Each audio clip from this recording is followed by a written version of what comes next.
Bună dimineața din Tel Aviv. Suntem în regiunea Kakheti, regiunea vinului a Georgiei. Și înainte de a pleca spre Tbilisi, să admirăm încă o dată acest view fascinant.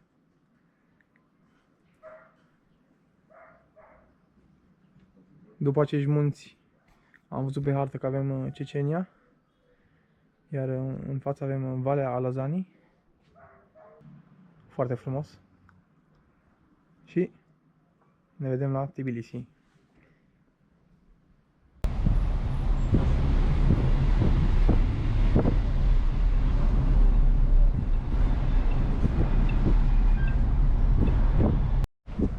Și am ajuns aproape de Tbilisi. Suntem la prima atracție. Suntem la Chronicles of Georgia. Ar veni Cronacele Georgiei. Și este un monument care reprezintă istoria Georgiei. În spatele meu, cred că, știu că se vede Tbilisi. Deci în partea superioară avem reprezentate reginele, regii Georgiei și eroii. Iar în partea de jos, diverse scene ale Domnul nostru Iisus Hristos. După cum se poate vedea, foarte frumoase. Și aceste structuri au peste 40 de metri înălțime.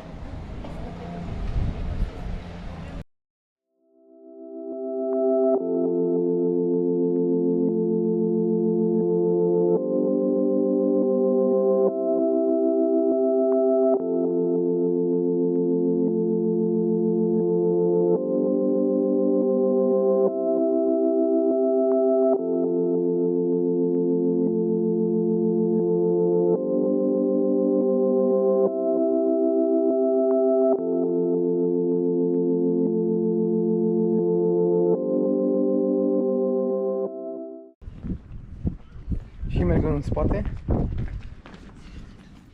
trebuie să avem un view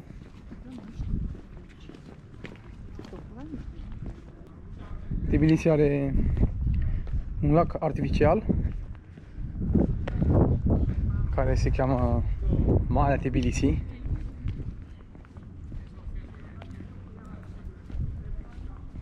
Și ar trebui să vedem o vedere frumoasă de aici. Da, într-adevăr.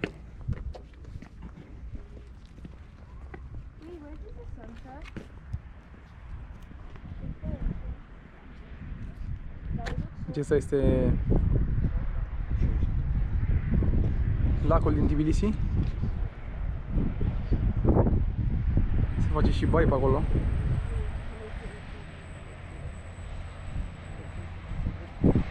Frumos.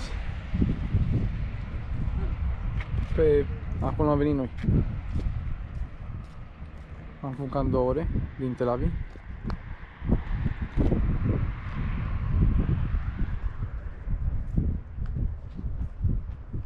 Și de aici o să ne îndreptăm spre Tbilisi, oraș. Să vedem ce ne oferă. Am ajuns și în Tbilisi. Avem ceva scări de urcat până la monumentul Mamei Georgia se cheamă.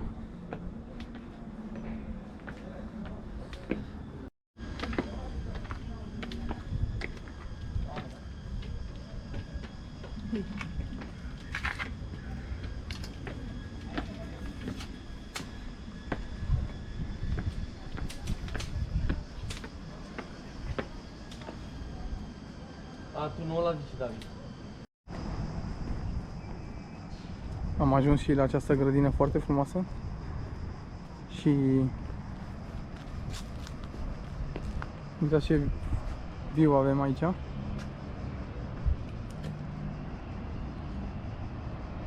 În depărtare se zărește și cea mai mare catedrală din Georgia și una dintre cele mai mari din Europa.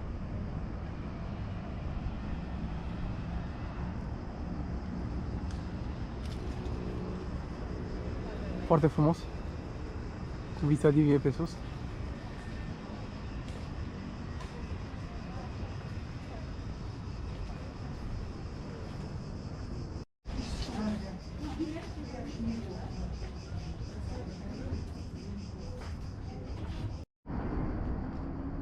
Cu cât că mai sunt, cu atât vedere mai bună. Acolo avem Piața Libertății. Acolo avem Podul Păcii. Mai în depărtare, da, catedrala Tbilisi, cea mai mare din Georgia. Și se vede cam tot Tbilisi de aici. Iar aici putem să zărim și monumentul Mamei Georgiei. Mama Georgia. Avem foarte multe biserici. Se zărește și râul Cura. Iar mai avem puțin de urcat și am ajuns la această statuie de piatră. De aici cred că avem cel mai bun view, pentru că ajung lângă, nu prea putem să o vedem bine. Foarte frumoasă.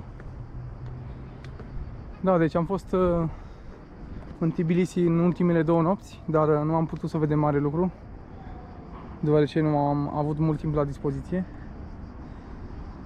Și azi avem câteva ore, deci o să încercăm să vedem cât mai multe posibil.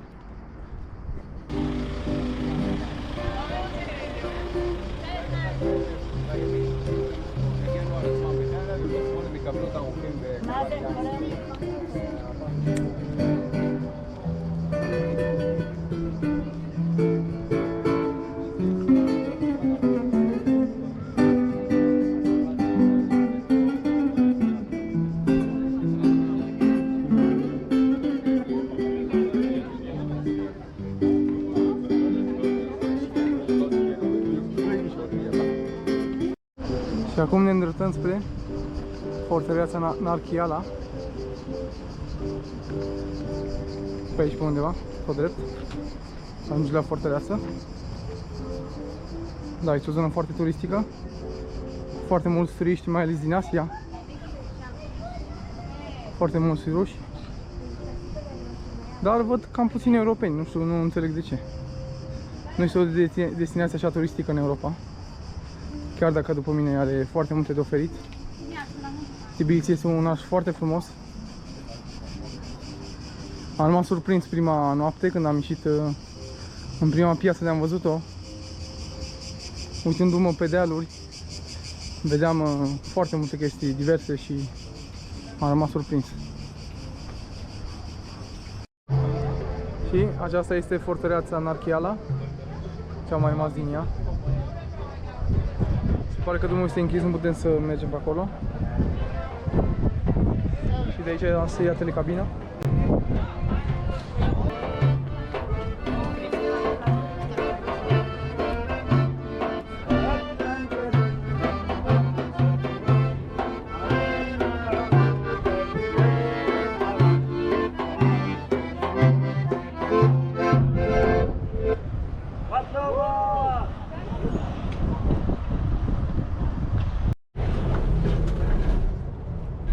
Da, am și telecabina.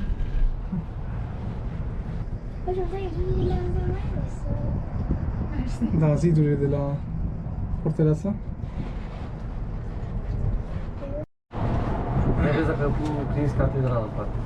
Cum a venit din altul în spatele nostru aici, nu? Da, e foarte frumos. Uite mă, acum am decuzat. Acum se cadă.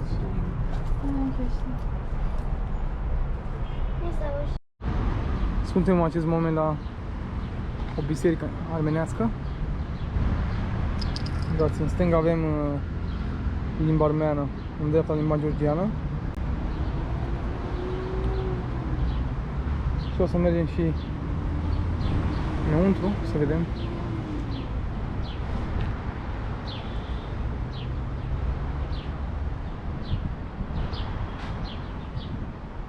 Crucea lor, știi? Asta e crucea lor? Da. Mai și în engleză nu. Încă ți se pare doar în armeană și în georgiană. Da. Este monofil. Limba armeană.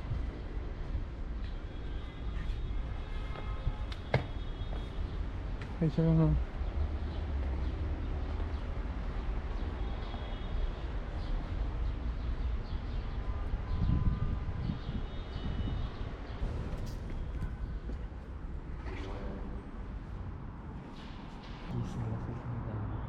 Era o chestie, că sunt într-o ce am Foarte frumoasă. de sus e corul. Da.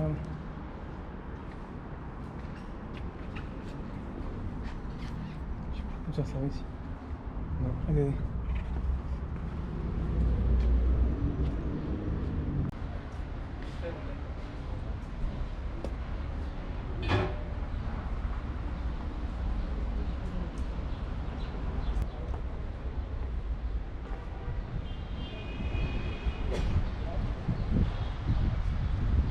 Suntem undeva în cartierul armenesc și ne aflăm la cea mai mare catedrală din toată Georgia. Vedeți cât de impunătoare este.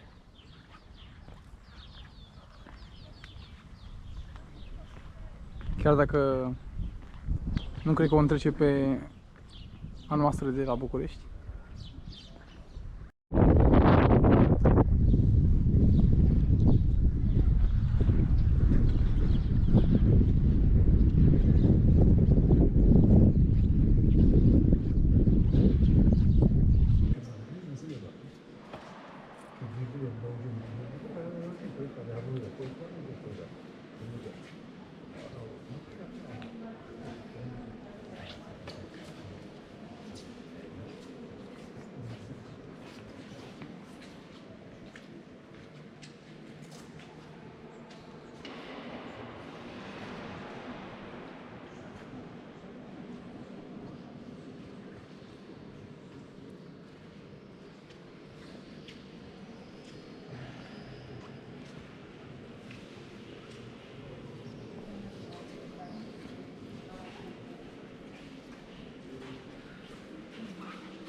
Și am ajuns și în zona termelor din Tbilisi.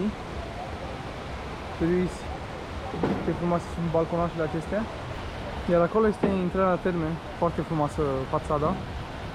Te duce cu gândul la Uzbekistan, la țările acelea din Asia. Și aici King Hercules Bath. Iar acesta este podul iubirii.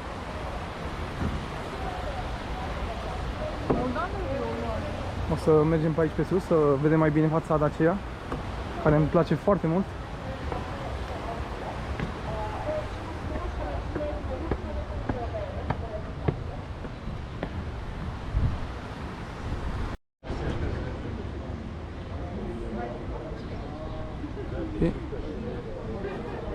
Vedeți cât de frumoasă este.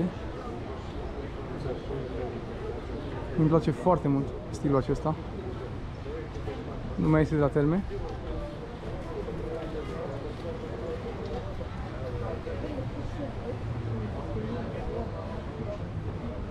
Aici un costul care doarme.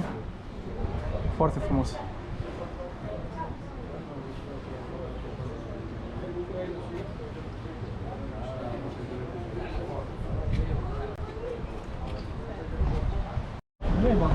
Da, deci vizita noastră în Georgia aproape că s-a terminat. O să mergem la o brutărie mai tipică, iar după aceea o să mergem la mașină. Am încercat să vedem puțin din toate. Nu este ușor pentru că aveam 5 zile la dispoziție. Și Georgia este o țară, nu este o țară foarte mare, dar sunt foarte multe de văzut. Aș fi stat și mai mult aici.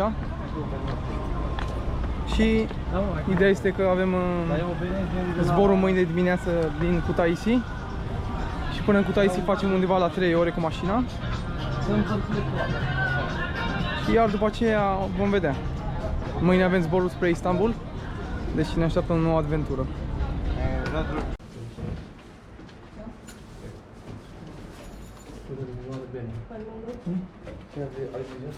Nu. Deci asta este cu nucă. Asta este cu cremă, ceva bănuiesc. Și o Fanta. Am dat undeva la 10 lei, undeva la 2 euro. Prețul mi se pare ok. Stăm aici în această mică piață și după aia mergem la mașină.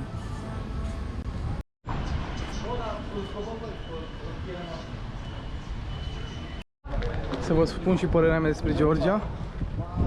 Acest drum în spatele meu este în facere, dar în afară de acest drum, cam toate străzile au fost bune. Și chiar mă miră chestia asta. Am fost acum câteva luni în Republica Moldova și drumurile și trotuarele erau jalnice. Iar aici pare totul pus la punct. Pe stradă este curat. Și lumea este primitoare. N-am avut niciodată niciun fel de problemă. M-am simțit mereu în siguranță. Și ce pot să zic? Georgia m-a surprins. M-a surprins plăcut. Bine, nu am plecat nici cu niciun fel de așteptare. Și Georgia este o țară foarte frumoasă, cu foarte multe peisaje diferite.